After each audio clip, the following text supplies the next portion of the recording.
Welcome back to the Pro Ticker Podcast, your Tuesday morning edition covering major financial magazine headlines, everyone. That's right. Today, we're diving into Uh-huh. a mix of market movers Yeah. and company-specific stories. Yep. From succession drama at a private equity giant Interesting stuff. to China playing hardball with metals that are vital to the tech world. Yeah, definitely a lot to unpack there. Of course, we can't forget about the Everyone's on edge about that interest rate decision. Right. But first, Okay. let's unpack this power struggle brewing at Apollo Global Management, All right. courtesy of the Wall Street Journal. Mm-hmm. CEO Mark Rowan's timeline for stepping down Oh, yeah. is uncertain, Right. which has put their succession plans Okay. under a microscope. Interesting. It's especially interesting because unlike firms like Blackstone and KKR, Yeah. who've publicly named successors, Mm-hmm. Apollo doesn't have a clear heir apparent. Right. And we're not... And we're not talking about some small-time operation here. Yeah, no kidding. Apollo manages over $700 billion in assets Wow. and is poised to become It's huge. a major lender. Yeah. So this transition at the top is a big deal. Definitely a big deal, yeah. The journal highlighted that potential instability could lead to anything, Oh, from staff turnover to clients getting nervous. makes sense. It's not just gossip. Right. It's about the future direction of a company Uh-huh. that has its hands in a lot of pots. Yeah. And speaking of pots of money... And speaking of pots of money, Uh-huh. two potential successors mentioned in the article. Okay. Co-presidents James Zelter and Scott Kleinman Right. have equity awards Mm-hmm. worth a combined total of over $860 million, Seriously. with a big... Ooh. The longer Rowan stays, Uh-huh. the less likely they are to take the helm. Interesting. Kind of a... That's a pretty big incentive to maybe nudge the CEO toward the exit, wouldn't you say? Yeah, you could say... But they're not the only ones in the running. Oh, right. The Wall Street Journal also mentions younger leaders like John Zito, David Sambur, and Matt Nord. Okay. And there's even talk of bringing in an outsider. Wow. John Zito is an intriguing prospect. Really? He's got that credit expertise Mm-hmm. that's essential in this industry, Right. and he's known to challenge Rowan directly. Interesting. The journal even mentioned an off-site meeting in Florida Mm. where Zito shifted the focus away from private equity, Hmm. which some see as a potential signal for the future direction of the company. I see. Yeah. Now, you might be thinking, private equity, that's not exactly my world. Right. But here's why it matters. Okay. These power shifts impact which companies get funding, Uh-huh. what kind of deals get made. Okay. Private equity is the engine Right. behind a lot of the business world. Yeah, that's true. Understanding these dynamics can give you an edge in deciphering market trends. It's all about seeing the bigger picture. Precisely. It's not just about who sits in the CEO's chair. Mm-hmm. It's about how that decision ripples out Right. and impacts the wider business landscape. Exactly. Let's pivot to Asian markets now. Okay. As CNBC has reported, Mm. some mixed performance. Mhm. Investors seem to be holding their breath Yeah. for the U.S. Fed's interest rate decision. Makes sense. Everyone's waiting to see what happens. One notable development is NVIDIA's stock drop, Oh, wow. which has pushed them into correction territory. Okay. This is despite the company's recent AI-fueled surge. Right. So it's raising some eyebrows Interesting. about the sustainability of the broader tech sector's growth. Yeah. Could be a sign of things to come. And over in China, Uh-huh. CNBC highlights Okay. their plan to increase their budget deficit to 4% of GDP in 2025. Wow. That's a big jump. It's meant to boost economic growth, Right. but not all analysts are convinced, Oh, really? right? There's skepticism Yeah. about whether this is the right approach Mm. or just a temporary Band-Aid. I see. The market isn't always swayed by grand gestures, Right. especially when there are deeper concerns Mm-hmm. about the effectiveness of such measures. That's true. Speaking of China, Okay. let's talk about their decision to restrict exports Uh-huh. of certain metals, as reported by MarketWatch. Okay. This feels like a new chapter Oh. in the U.S.-China trade war, Yeah. and it has the potential to impact I bet. everyone who uses electronics. Wow. Absolutely. Okay. China's ban on exporting gallium, germanium, and antimony Uh-huh.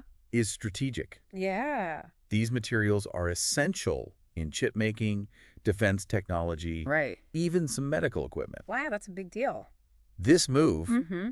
could send prices for electronics soaring. Oh, man. It's a stark reminder I agree. that this isn't just some geopolitical game played out in headlines. Right. It could directly affect Mm-hmm. what you pay for your next smartphone, Mm-hmm. laptop, maybe even certain medical procedures. Seriously? China's dominance Yeah. in the rare earth and strategic metals market Mm, has been a concern for a while. that's true. And this is likely to accelerate efforts Oh, okay. by other countries Uh-huh. to lessen their reliance on China. Makes sense.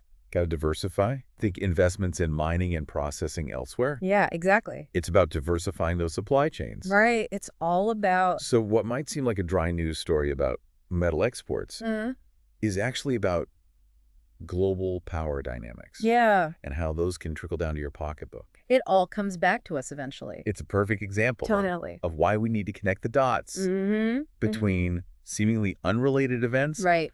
and understand the broader context. Exactly. It's all about understanding those ripple effects. Yeah. And speaking of things that have been around for a while, let's Yeah. talk about gold. Gold. Okay. MarketWatch reports it's hitting record highs this year.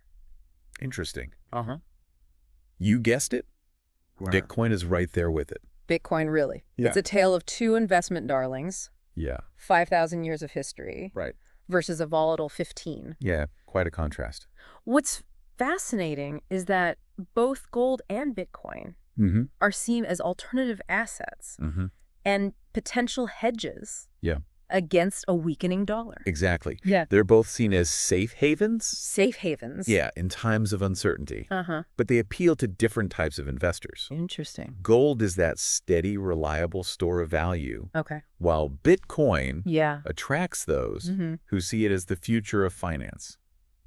MarketWatch even mentioned that BlackRock Oh, is suggesting a 2% Bitcoin allocation okay. in a traditional portfolio. Interesting. Imagine that. Wow. Gold and Bitcoin, side by side. Mm-hmm. Your investment strategy. Crazy. It's a sign of the times, Yeah. and it shows that even the most established financial institutions, Are recognizing the potential uh-huh, of digital assets. it's definitely a shift Yeah. in thinking, no doubt. Even Fed Chair Jerome Powell Really? has likened Bitcoin to gold. Interesting. But of course, there's debate Right? about Bitcoin's volatility Mm-hmm. and whether it can truly function as a store of value Yeah. in the same way that gold has Hmm. for centuries. That's true. That's where diversification comes in. Right. Holding both assets Mm-hmm. can help balance out those risks Okay. and potentially offer a more robust portfolio. Yeah, that makes sense. It's all about spreading your risk. Yep. And not putting all your eggs in one basket. Exactly. I got to diversify. Okay, so let's switch gears Okay. to a story that's causing a stir Hey. in the political and tech worlds. Interesting. Elon Musk Oh, yeah. and Vivek Ramaswamy's ambitious plan Mm-hmm. to slash $2 trillion Wow. from the annual U.S. government budget. Seriously. They're calling their entity DOGE. DOGE. Okay. And MarketWatch has the scoop. All right. This is a bold move. Yeah. And it's definitely ruffled some feathers. Quite great. Their proposal Mhm. essentially aims to reduce government spending Okay. by a third A third. Wow. in just 2 years. That's a lot. One of their key strategies, Uh-huh. eliminating remote work Oh, wow. to shrink the federal workforce. So So it's a pretty confrontational approach. yeah, you could say that. And there's a lot of skepticism Mm-hmm. about whether such drastic cuts are even feasible. Right. We're talking about potential pushback from government employees, Mm-hmm. disruptions to essential services, Yeah, and a whole lot of political wrangling. definitely. This goes beyond budget cuts. It's about the role of tech Right. in shaping government Mm-hmm. and whether that Silicon Valley disrupt everything mindset can translate to the Right. more complex world of politics. It's a fascinating case study Yeah. in the potential for Mm-hmm. and the potential pitfalls of applying tech solutions to deeply ingrained systems. It raises questions about the role of government, the nature of work, Yeah. and the influence of tech billionaires. Interesting. It's a story Mm-hmm. we'll definitely be following closely. Definitely a lot to unpack there. Now let's look at the IPO market. Okay. CNBC Mm-hmm. paints a picture All right. of a rather lackluster 2024, Oh, really? but there are whispers of a rebound Okay. in 2025. A rebound, huh? Service Titan's successful IPO pricing Oh, interesting. is being seen as a hopeful sign, Okay.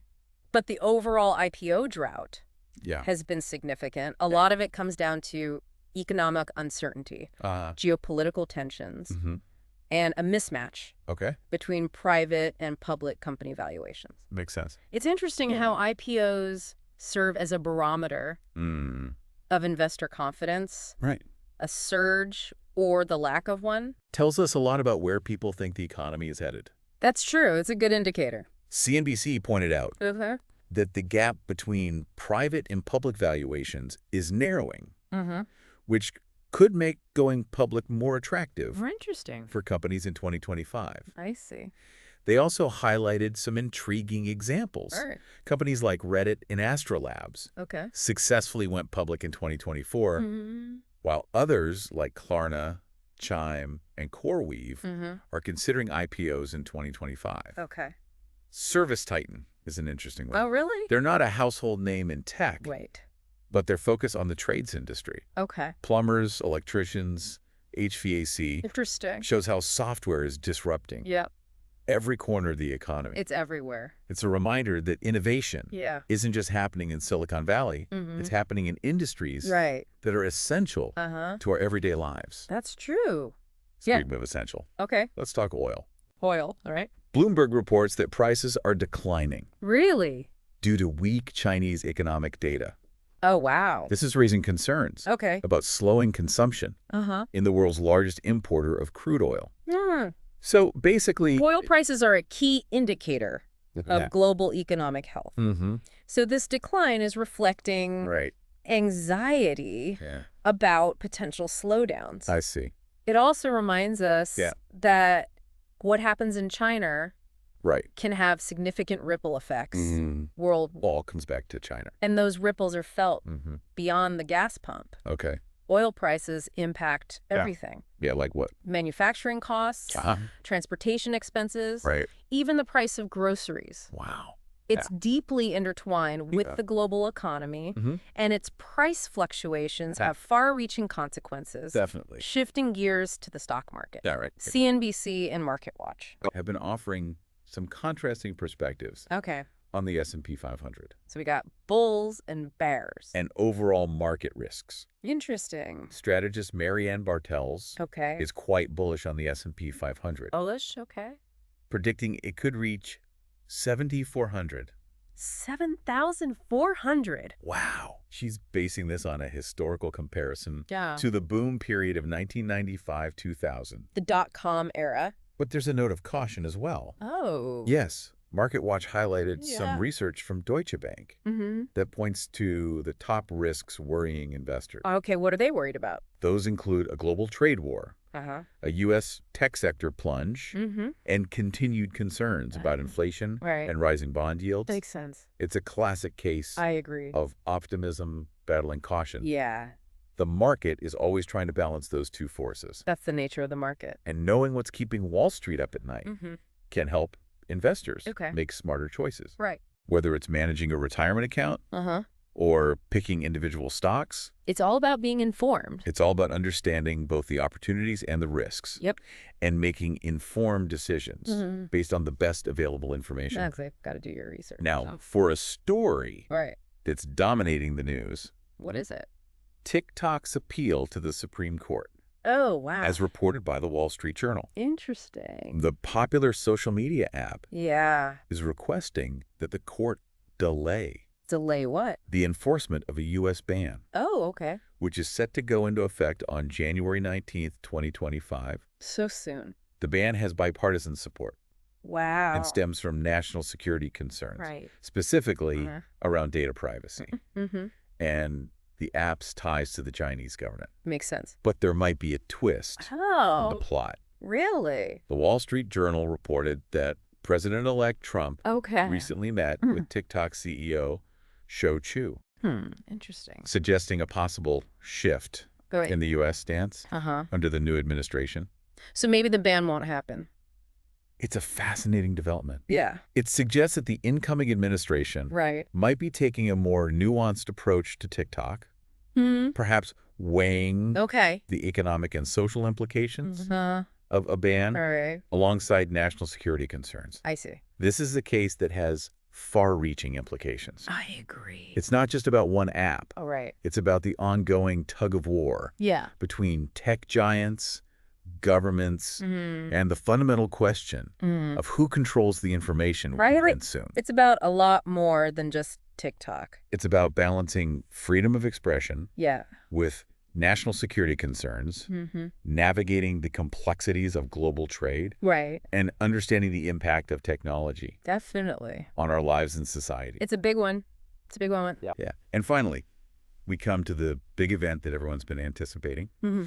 The Federal Reserve's interest rate decision. The Fed. The Wall Street Journal reports a high probability of a rate cut this week. A rate cut. Okay. This is a big one, and it's generating a lot of chatter. Yeah, for sure. There's a growing expectation that this could be the last in a series of cuts. Interesting. As the Fed aims to land at a neutral interest rate. Neutral. Okay. That's that sweet spot where monetary policy is neither stimulating nor restraining economic activity too much. Finding that neutral rate is a bit of an art and a science. Yeah, no kidding. There's a lot of debate among Fed officials about what the appropriate level actually is, especially with the potential impact of President-elect Trump's policies on the economic outlook. Right. There are a lot of moving pieces to consider, and the target is constantly shifting. But even if you don't follow every twist and turn of Fed policy, these decisions have a real impact